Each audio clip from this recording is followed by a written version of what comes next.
muna akong pangutana karon, ang bata ba tao? Yes or no? Ang bata dili tao kun dili bata. Sunod, Okay. yes. Ang tubag Okay. yes.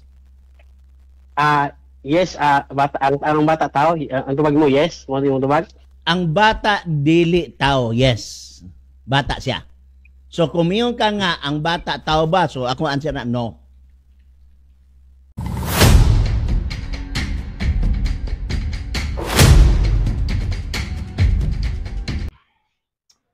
Maayong adlaw sa tanan. Ani ano sab kinyang inyo hag nato ang programa sa TV Apuliha.argumento.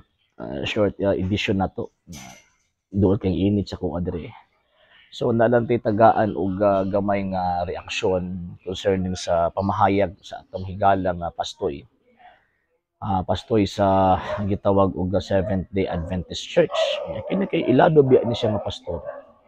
Nya at the same time gawas nga ilado ginatuohan ni sa iyang mga miyembro. Ginatuohan siya mga miyembro nga magtutudlo mahitungod sa pulong sa Dios ug magtutudlo mahitungod sa kanang tawag ini kaayo ba ug kamaayo. Pero na-shock ko sa komento ug statement niya concerning sa question kung ang mga bata ug mga masuso ba tao ba kini. So direct ang tubag ni Mr. Bacalaris dili daw tao. Usa ka ng klaseng hayupa para sa ilahan no.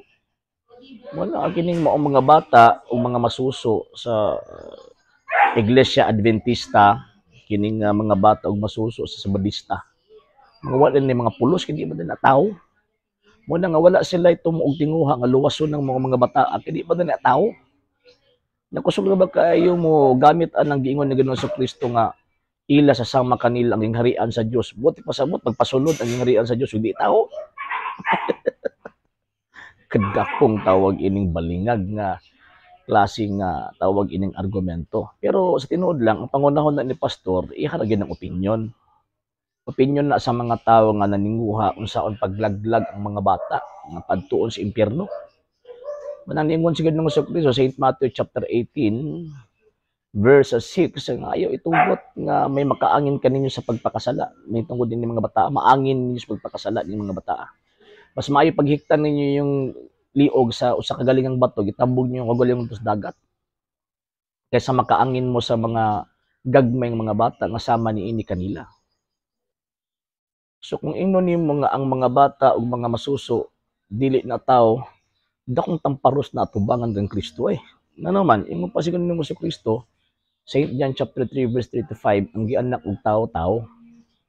Si Kristo pag mismo niingon nga sa inig katawo na niining maong bataa, buti pa sa pagkahimugso, tao yun. So buti pa sabot, usa ka dako nga insulto kang Kristo kung mimo ka kining bata tao. Basta na mga binuhat kini pong bata na po ni buot. Naani siya tawag anang intellect na apon siya gitawag og will nga wala sa ubang gitawag og mga hayop. So, yung sa man nimo pagkabalo. Yung sa man nimo paggunahuna nga ang bata di tao. So sa Ginoo ko yung taon kamong mga amigo nato nga mga Sabadista. Ining mga amigo nato nga member sa Seventh Day Adventist, pagunahuna og tarong. Pastor ninyo nanudlo og ang bata daw kuno di tao. Unsa ka ng klaseng hayupa na plus mo din na nga dili din ninyo bunyagan. Dili bautismuhan kay nagtuo gid mo nga ang mga bata ug mga masuso di tao. Okay na mga Sabadista nga membro ng Seventh Day Adventist tanawan ako na may mga anak nga mga bata. So Ginoo ko in taon. Di din na tao na para sa inyo. So pagunahon na mong tarong niya sumala pa sa balang kasulatan kining mga tawhana ang ilahang mga baba ang magawa sa ilang baba daw tawag ining kabahong ba kumbaga baho ang pinaagi niya na daghang mga mga laglag tungod sa ilang mga panudlo nga binuang. So mo nang di ta magkuan mga higalamig so na di ta magpalinglan ini mga tawhana kay dakong balingag in taon nanoy ang bata daw tao. Sige. So yun So sa tuang mga Katoliko, ang bata tao, kay gamay pa man siya, gamay pa ng tao. Kay gamay pa na nga tawag ini nga tao, gamay pa siya buot. So mo na kita mga Katoliko, bisa pagbata, bata pa o masuso pa, importante nato ang kaluwasan para nila. Muna nga atog yung paduulon sa Ginoong Kristo pinagi sa pagdawat sa mga sakramento. Okay? So sa wala pa nakapag-follow sa tong page, i-follow ninyo itong mga page, RJ Horolan Sandra Second TV, Apulia.Punto Argumento page, Kuya Apollos TV page, ug RJ's Vlog 2022.